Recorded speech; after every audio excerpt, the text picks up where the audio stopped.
Siempre que piden a la persona que va a predicar hacer la oración por la predicación, se me hace como hacer un poco de trampa, porque es pedirle a Dios que te ayude cuando se supone que ya estoy listo para el examen, ¿no? Entonces le fui a pedir a los hermanos Guillermo si puede realizar una oración por la predicación de esta noche.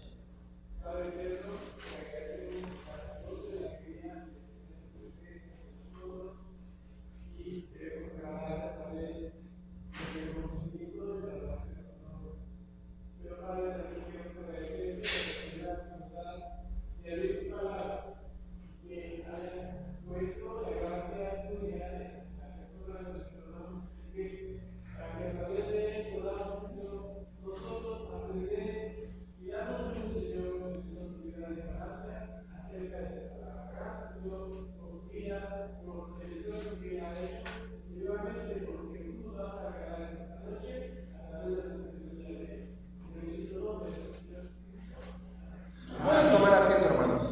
Es para mí un honor estar aquí al frente. Como siempre sé que implica un reto, pero confío en Dios hacerlo de manera correcta. Les voy a invitar que busquen en sus Biblias el libro de Daniel y busquen el capítulo 3, por favor, porque va a ser lo que va a dar sustento a la predicación de esta noche. El libro de Daniel, capítulo 3, por favor. Saben, hoy escuchamos, nos levantamos el día de ayer y el día de hoy con la noticia de que las varias ciudades del Estado de Israel habían sido bombardeadas por temas con los palestinos, ¿no? Sin duda es un tema muy complejo entender qué es lo que pasa en la situación. Sin embargo, en los tiempos bíblicos también pasaban temas complejos y lo podemos ver en esa misma zona, que era la tierra que Dios le había dado a su pueblo, que era el reino de Israel, en este caso el reino de Judá. Y quiero empezar a platicar con ustedes acerca de una importante lección que he titulado Cueste lo que cueste. ¿Y a qué me refiero cueste lo que cueste? Mira, vamos a ver la historia de tres personas, de tres muchachos, que actualmente, o en ese momento, de acuerdo al relato bíblico, estaban alrededor de unos 1990 kilómetros de su casa, ¿sale? Ellos habían nacido en el reino de Israel, pero se encontraban por temas ajenos a ellos, fuera de su casa, fuera de su lugar de nacimiento, y ellos podían haberse hecho algunas preguntas. ¿Quién iba a saber? ¿O a quién iba a importar? Pero ellos sabían que Dios los observaba y aún a pesar de que eran jóvenes, no superaban los 17 años de edad, se comprometieron totalmente con Dios. En la Biblia nos menciona el nombre de estos jóvenes. El primero se llama Mesac, el segundo se llama Sadrach y el tercero se llama Abed-Nego. Nabucodonosor, rey de Babilonia, había conquistado Jerusalén, había conquistado el reino de Judá hace poco tiempo y había llevado a muchos cautivos al reino de Babilonia, entre ellos a sus tres hombres y también a Daniel, que es quien escribe el libro. Y bueno, como acabamos de comentar, estos hombres eran judíos.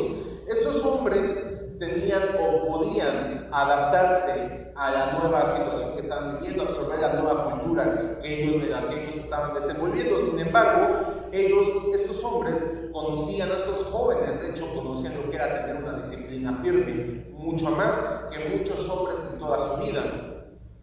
Se negaron a comer la carne del rey y se negaron a beber del vino del rey, porque ellos sabían que esa comida, que ese vino estaba contaminado. ¿De qué manera? Porque había sido ofrecido a los ídolos. En la antigüedad a los reyes se les daba de comer la comida que se les ofrecía primero a los ídolos por la mañana. ¿Por qué? Porque se asumía que ellos también eran divinidades, entonces tenían que comer de la misma comida que era ofrecida a los ídolos. Entonces, al saber esto, estos jóvenes, decidieron que no se iban a contaminar con esta comida y con esta bebida.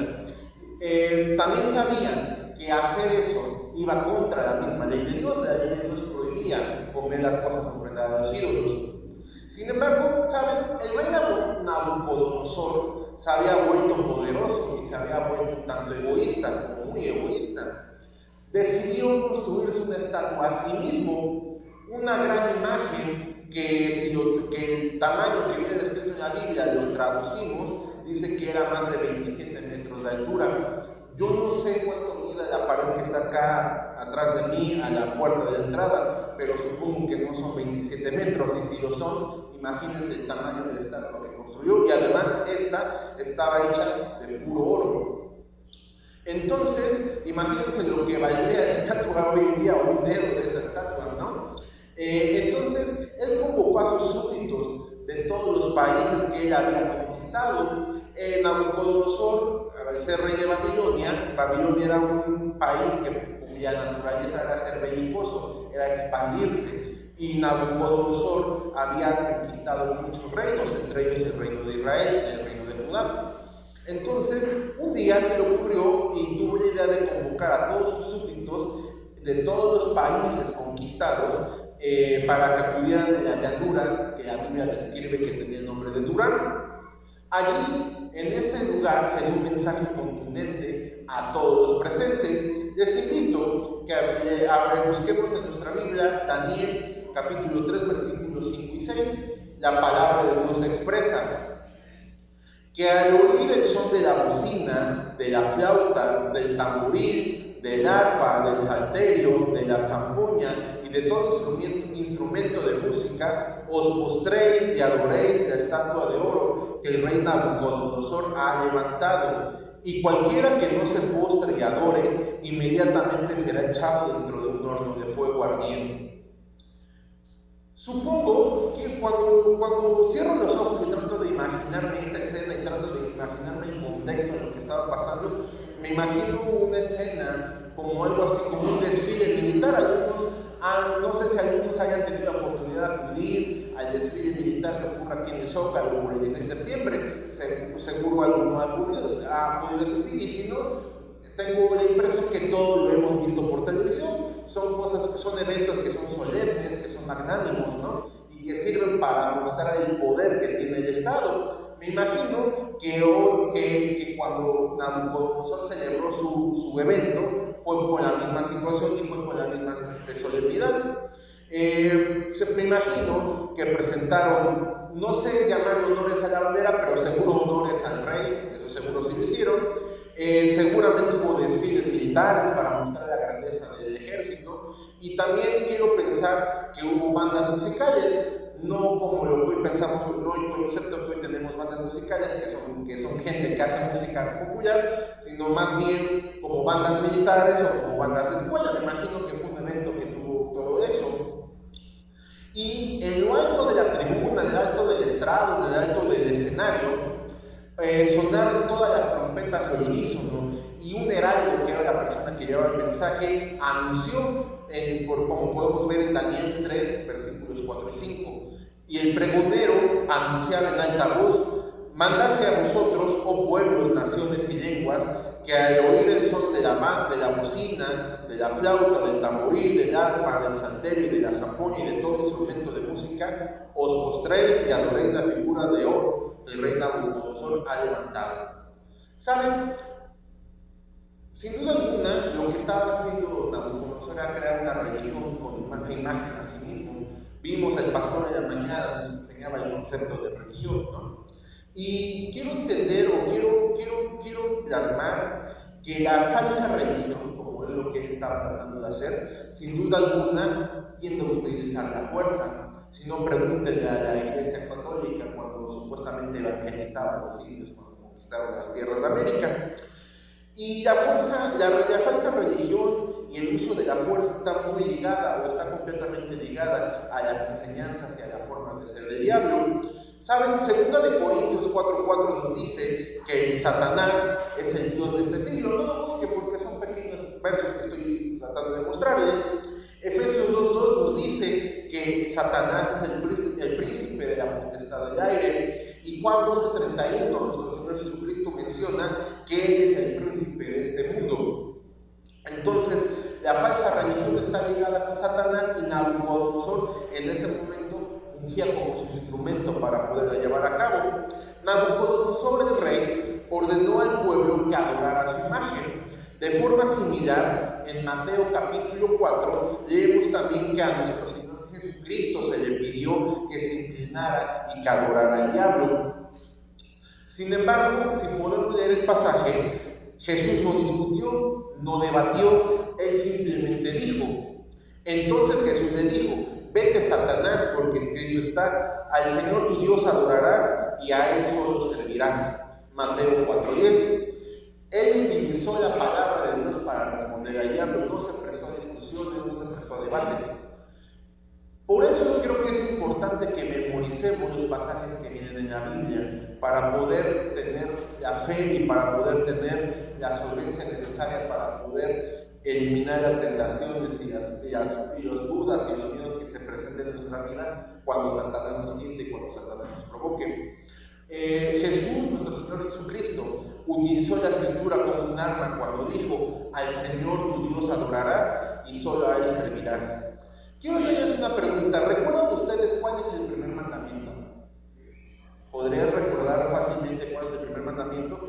Éxodo 23 nos dice: no tendrás otros dioses delante de mí. Ese es el primer mandamiento. Entonces, como podemos ver, Dios, nuestro Señor Jesucristo utiliza la misma palabra para poder defenderse. En Mateo 6 podemos leer que nuestro Señor Jesucristo expresó: ninguno puede servir a dos señores, porque o aborrecerá al uno y amará al otro, o estimará al uno y menospreciará al otro. No podéis servir a Dios y a la riqueza.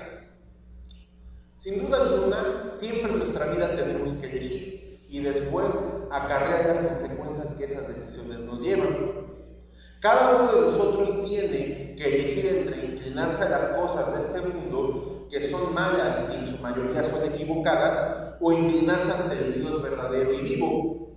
Satanás le pide a la gente constantemente que se incline ante el orgullo, ante la lujuria y ante otras cosas que son detestables. También, muchas veces, el dinero es otra cosa ante la que Satanás quiere vernos inclinados. Veremos, la avaricia está presente en toda la Biblia, desde el principio hasta el final, y también en nuestra sociedad. La avaricia en sí misma también es un ídolo. Otro ídolo enmascarado hoy en día es el famoso término que llamamos como el éxito. La imagen recubierta de oro y que brilla con el sol es la imagen dirigida del éxito y es la gloria humana. Verán, Nabucodonosor en Daniel 3:14 dice: la estatua de oro que he levantado. Nunca le dio a Dios el crédito por haber tenido los recursos para hacerlo. Nunca dijo: Dios me permitió construirla. Él dijo: yo la construí. Y algunos de nosotros también muchas veces decimos: mira lo que he hecho, he construido este negocio, lo que soy lo he construido yo mismo, yo construí esto, yo hice aquello. Y somos como Nabucodonosor, no le damos las gracias a Dios por las cosas que Él nos da. Pero, ¿saben? Cuando Nabucodonosor dio su edicto, dijo que quien no se inclinara sería echado al horno de fuego. Pero Nabucodonosor podría destruir el cuerpo, pero no el alma. Nuestro Señor Jesucristo en Mateo 10:28 nos advierte y nos dice: no temáis a los que matan el cuerpo, mas el alma no pueden matar. Temed más bien a aquel que puede destruir el alma y el cuerpo en el infierno. Nosotros como seres humanos estamos constituidos de tres partes: un cuerpo físico, un alma y un espíritu, y eso es lo que nos diferencia de tener espíritu, lo que nos diferencia de los animales y de las plantas. Una planta tiene un cuerpo físico, pero no tiene voluntad, no tiene movimiento, se mueve como el viento la lleva. Un animal sí tiene un cuerpo físico y tiene un alma, es decir, tiene una voluntad. Hasta cierto punto puede tomar ciertas decisiones, puede decidir cuándo comer, puede decidir cuándo acostarse, puede decidir destruir algo si es una mascota. No sé, tienen voluntad, tienen su propio pensamiento, pero solamente los humanos tenemos espíritu, y esa es la capacidad que tenemos nosotros para relacionarnos con Dios. Por eso los animales no buscan a Dios y por eso las plantas no buscan a Dios, porque solamente los humanos somos aquellos que tenemos espíritu y la capacidad para relacionarnos con Dios. Y nuestro espíritu, nuestra alma, es la parte de nosotros que va a vivir para siempre. Si nos empeñamos a inclinarnos ante imágenes de este mundo y en rechazar al Dios vivo y al Dios verdadero, seguiremos al diablo del infierno. Desobedecer los mandatos del Dios vivo es la muerte espiritual, pero se transforma en la muerte eterna. Sin embargo, los tres hombres que acabamos de ver, estos hebreos no se inclinaron ante la presión del rey, se pusieron de pie y se mantuvieron firmes, y por supuesto, su acción fue comunicada inmediatamente al emperador. Las jóvenes tenían unas opciones delante de ellos. Podían haberse simplemente inclinado ante la estatua y haber evitado problemas. Pero, sin embargo, eso había implicado ceder con respecto a todo lo que ellos creían. Podrían también haber razonado: es nuestro deber obedecer al rey, pero ellos tenían una ley superior, tenían la ley de Dios. Podían haber dicho: es solo cuestión de forma, o quizás pudieron haber dicho: al fin y al cabo, la religión es una cuestión de corazón. Dios sabe que por dentro le somos fieles, aunque por fuera nos inclinemos a la imagen. O podrían haberse quedado en casa ese día, simplemente al saber que había un evento, simplemente no acudir a él y se hubieran lavado las manos y no hubieran tenido ningún problema. Sin embargo, eso habría sido cobardía. En cambio, ellos tuvieron la oportunidad de dar testimonio a miles de personas y lo aprovecharon. Se negaron a inclinarse ante esa estatua. Y ellos quizás recordaron lo que dice Josué 24:15: y si mal os parece servir a Jehová, escogeos hoy a quién servís. Y ellos eligieron escoger o servir al Dios vivo. Eso nos lleva a hacernos algunas preguntas. ¿A quién vamos a servir? ¿Al Dios verdadero, al Dios vivo? ¿O vamos a servir o seguir sirviendo a las cosas que son del diablo, a las cosas que el mundo pone en nuestro camino y a las imágenes que pone delante de nosotros? Estos hombres, Mesac, Sadrach y Abednego, no podían aplazar su decisión. Tuvieron que tomar una decisión en el mismo momento en que el heraldo hizo el anuncio. Y nosotros tenemos que tomar una decisión, no podemos aplazarla, ¿saben? Proverbios 29:1 dice: el hombre que reprendido endurece la cerviz, de repente será quebrantado y no habrá para él medicina.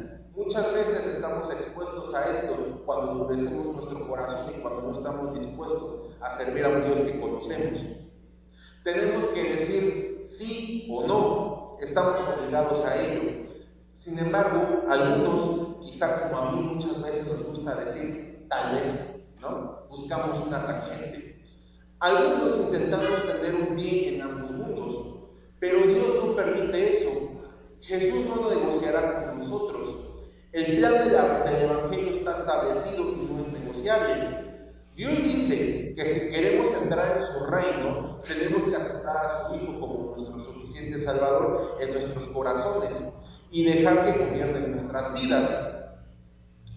Aquellos tres hombres de los que acabamos de hablar se negaron a inclinarse y a ceder ante el diablo. Cuando llegue nuestra hora de la prueba, cuando llegue el momento de ser tentado, cuando llegue el momento de ser sacudidos, y solamente va a llegar si somos cristianos, dicen que la única forma de enfrentarte al diablo o de ver el cara al diablo es ir en dirección contraria a él. Es cuando seremos tentados, cuando seremos probados. Cuando lleguen estas situaciones, tendremos que actuar teniendo la eternidad y las bendiciones de Dios puestas en nuestra mente. No debemos juzgar si la situación es una amenaza, o no debemos juzgar si la situación se presenta, como en el caso de estos hombres, con un horno de calor y de fuego ardientes, sino por el Dios eterno y por la vida eterna que Dios prepara para nosotros, y también por las bendiciones de la obediencia de seguir a Dios en este mundo. Estos valientes jóvenes desafiaron la ira de un enfurecido tirano, y como vieron ellos vieron y pusieron sus ojos en aquel que es invisible, pero que consideraron que era poner sus ojos en él una causa mayor y era una mayor riqueza que los tesoros terrenales, y por eso creyeron en él. Sin embargo, el Dios el rey les da otra oportunidad. Si leemos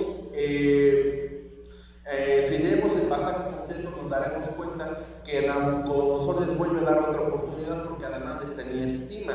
Sin embargo, ellos respondieron en el capítulo 3, versículos 16 al 18. Si me siguen, ellos respondieron: Sadrach, Mesach y Abednego respondieron al rey Nabucodonosor diciendo: no es necesario que te respondamos sobre este asunto. He aquí nuestro Dios, a quien servimos, puede librarnos del horno del fuego ardiendo, y de tu mano, oh rey, nos librará. Y si no, sepas, oh rey, que no serviremos a tus dioses, ni tampoco adoraremos la estatua que has levantado. Ellos no tenían la firme convicción de que Dios los libraría, pero dijeron: nos mantendremos firmes por la causa del Dios vivo, aunque signifique nuestra muerte. Cuando hacemos esa elección, puede que perdamos durante algún tiempo, o puede que sintamos que estamos perdiendo en algún momento, pero no solamente ganamos la eternidad, ganamos la bendición de Dios en este mundo, su cuidado, su protección y su amor, y Él se encargará de sacarnos adelante de cualquier situación. La pérdida es pasajera, la pérdida es temporal, pero la ganancia que Dios nos da es una bendición eterna, pero también una bendición en este mundo.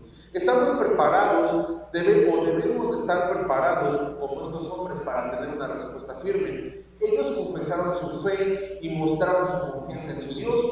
Estaban dispuestos a morir. Si creemos en el Señor Jesucristo como nuestro Salvador, no pereceremos, sino que tendremos vida eterna. Esa es la promesa más grande que Él nos hace.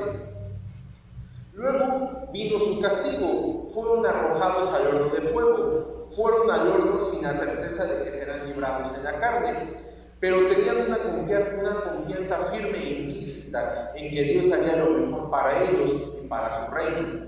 Su fe descansaba en el carácter, en la sabiduría y en el amor de Dios que tiene para cada uno de sus hijos. Dios dice en Apocalipsis 2:10: no temas en nada lo que has de padecer. He aquí, el diablo echará a algunos de vosotros en la cárcel, para que seáis probados y tendréis tribulación por 10 días. Sé fiel hasta la muerte, y yo te daré la corona de vida. No fue sino hasta que después que ellos tomaron su decisión, que Dios intervino, y para asombro de todos, Dios los libró. El rey, dando unos pasos hacia atrás para no quemarse en el horno, miró dentro de él mismo y se asombró de lo que vio, y él expresó en Daniel 3:25. Y él dijo: he aquí, yo veo 4 varones sueltos que se pasean en medio del fuego sin sufrir ningún daño, y el aspecto del cuarto es semejante a hijo de los hombres. 3 hombres habían sido arrojados al horno de fuego, sin embargo el rey vio 4. ¿Y por qué era así? Porque Dios está con su pueblo en medio del horno de fuego. Él está en medio de su pueblo en tiempos de tentación, en tiempos de problemas y en tiempos de pruebas. Romanos 8:39 nos dice: nada podrá separarnos del amor de Dios.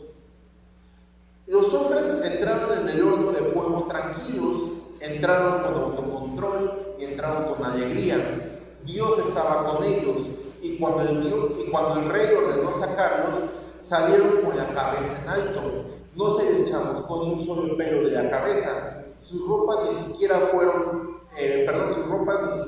quemadas, ni tenían olor a quemado. El rey, cuando vio esta situación, se inclinó ante ellos y dijo: necesito que busquemos Daniel 3:29. Por lo tanto, decreto que todo el pueblo, nación o lengua que dijere blasfemia contra el Dios de Sadrach, de Mesach y de Abednego sea descuartizado, y su casa convertida en muladar, por cuanto no hay Dios que pueda librar como este. Daniel 3:29. 3 jóvenes habían atrevido a mirar a la muerte a la cara y decir: yo creo en Dios. Esto es lo mismo que hizo nuestro Señor Jesucristo. La noche antes de ir a la cruz se arrodilló y lloró, y al día siguiente fue a la cruz por nosotros para que tuviéramos vida eterna. Nuestro Señor Jesucristo fue a la cruz, murió y resucitó para que pudiéramos ser perdonados de nuestros pecados. Si tienes alguna duda en tu corazón o en tu mente de que estás preparado para encontrarte con Dios, más vale será que la resuelvas en este momento. Debemos arrepentirnos de nuestros pecados y decir: Señor Jesús, te necesito. Entonces, después de que hagamos esto por fe, debemos de recibirlo. La palabra fe significa un compromiso. Quizás tú ya hayas aceptado a Cristo como tu Salvador, pero las circunstancias de esta vida te hayan alejado de Él. Quizás tengas un problema que te haya endurecido, quizás pases una situación de angustia que te haya impedido seguir creyendo en Él. Pues recuerda que tú tienes algo que se llama fe, y la fe es un compromiso. No un compromiso tuyo hacia Dios, sino un compromiso que Dios tiene hacia ti, por el cual nunca te va a abandonar. Significa que tener fe significa que entregamos totalmente por el resto de nuestra vida a nuestro Señor Jesucristo, no solamente como nuestro Salvador, sino también como nuestro Señor. Le entregamos nuestra vida personal, nuestro cuerpo, nuestra mente, nuestro ser, todo, básicamente todo lo que somos se lo entregamos a Él. Y al final de todo esto, de habernos entregado a nuestro Señor Jesucristo, simplemente debemos seguirlo, servirlo y obedecerle, sin importar cuál sea el. Muchas gracias, hermanos, que Dios